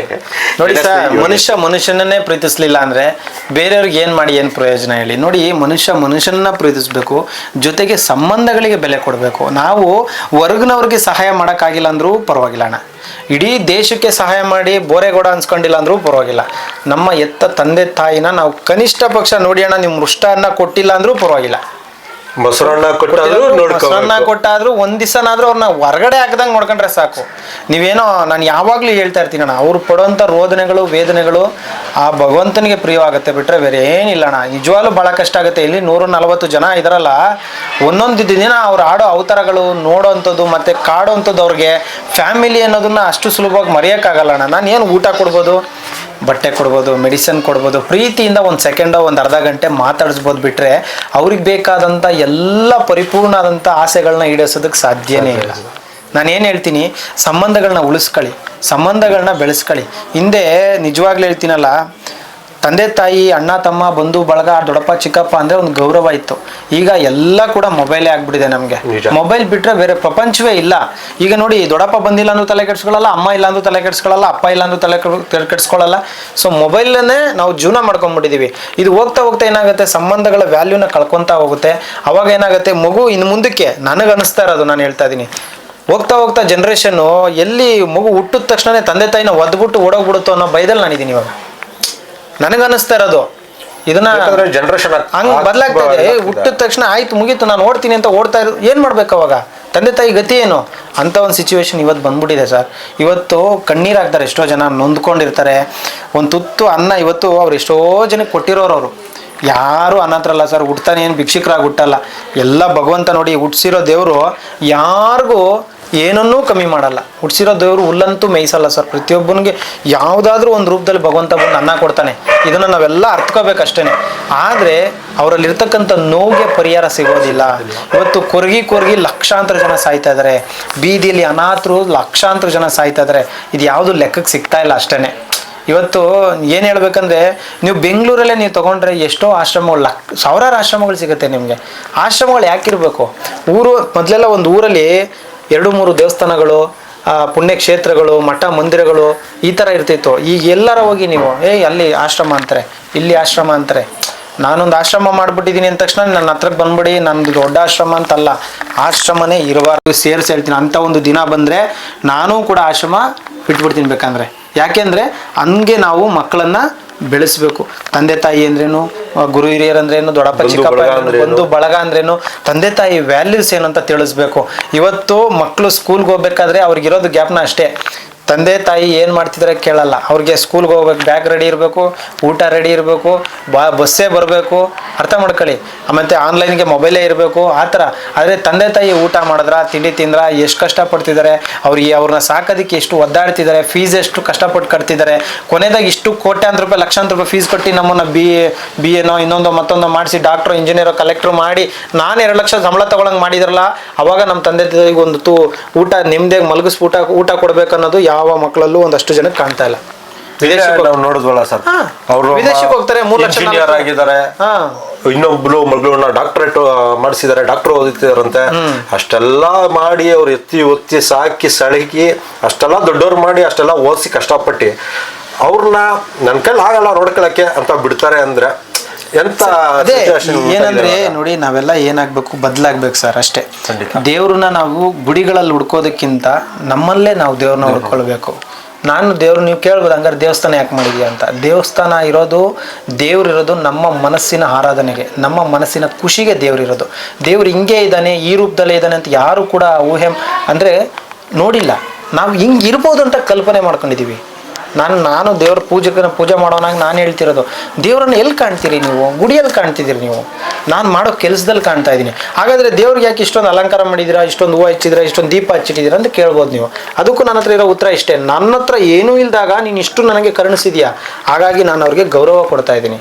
ದೇವ್ರಿಗೆ ಪೂಜೆ ಮಾಡೋದಾಗಿರ್ಬೋದು, ಹೂನಾರ ಹಾಕೋದಾಗಿರ್ಬೋದು, ಅಭಿಷೇಕ ಮಾಡೋದು ಗೌರವ.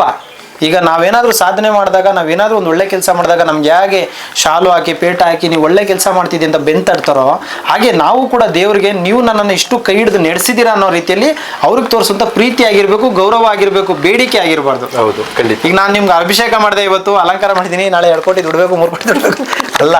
ಅರ್ಥ ಸ್ವಾರ್ಥವಾಗಿಲ್ಲದೆ ನಿಸ್ವಾರ್ಥವಾಗಿ ಯಾವುದು ಮಾಡಿದ್ರು ಅದನ್ನು ಭಗವಂತನೇ ತಂದು ಕೊಟ್ಟೋಗ್ತಾನೆ. ಅದು ಬರೋ ರೀತಿ ಚೇಂಜ್ ಆಗಿರ್ಬೋದು, ಬರೋ ವಿಧಾನ ಚೇಂಜ್ ಆಗಿರ್ಬೋದು. ಅವರು ಭಗವಂತ ಯಾವ ರೂಪದಲ್ಲಿ ಬರ್ತಾರೆ ಅಂತ ಹೇಳೋಕ್ಕೆ ಸಾಧ್ಯ ಇಲ್ಲ. ನಾಳೆ ನಿಮ್ಮ ರೂಪದಲ್ಲೂ ಇಲ್ಲಿ ಬರ್ಬೋದು, ನನ್ನ ರೂಪದಲ್ಲಿ ನಿಮ್ಮನೆಗೆ ಬರ್ಬೋದು, ಇವ್ರ ರೂಪದಲ್ಲಿ ಬರ್ಬೋದು. ಯಾರ ರೂಪದಲ್ಲಿ ಕೂಡ ದೇವರು ಯಾವ ಕ್ಷಣದಲ್ಲಿ ಯಾರ ಹತ್ರನಾದರೂ ಬಂದು ಸಹಾಯ ಮಾಡ್ಬೋದು. ನಾವು ದೇವರನ್ನ ನೋಡೋಷ್ಟು ಯೋಗ್ಯರಲ್ಲ. ಆಯಿತಾ? ನಿಜವಾಗ್ಲೂ ದೇವರನ್ನ ನಾವು ನೋಡಿಬಿಟ್ರೆ ನಾವು ಅದಕ್ಕೆ ಅರ್ಹತೆನೇ ಇಲ್ಲ ನಮಗೆ ಮನುಷ್ಯರಿಗೆ. ದೇವ್ರು ಅದಕ್ಕೆ ಹೇಳ್ತಾನೆ, ಎಂಥದೇ ಕಷ್ಟ ಬಂದ್ರೂ ನಿಮ್ಮನ್ನು ನಾನು ಕೈ ಬಿಡಲ್ಲ ಅಂತ. ಯಾವಾಗಲೂ ದೇವರು ನಮ್ಗೊಂದು ತುತ್ತು ಊಟ ಕೊಟ್ಟಿದ್ದಾನೆ ಅಂದರೆ, ಒಂದು ತಟ್ಟೆಲಿ ಊಟ ಏನಕ್ಕೆ ಕೊಡ್ತಾನೆ ಭಗವಂತ ಅಂದರೆ, ನೀನು ತಿನ್ನು, ಪಕ್ಕದಲ್ಲಿರೋನ್ಗೂ ಒಂದು ತುತ್ತು ಕೊಡು ಅಂತ. ಆದರೆ ಪಕ್ಕದಲ್ಲಿರೋ ಒಂದು ತಟ್ಟೆದು ಎತ್ತಿ ನಮ್ಮ ತಟ್ಟೆಗೆ ಹಾಕೊಂಡಾಗಿದೆಯಲ್ಲ, ಯಾವುದೇನು ಕ್ಷಮಿಸೋದಿಲ್ಲ.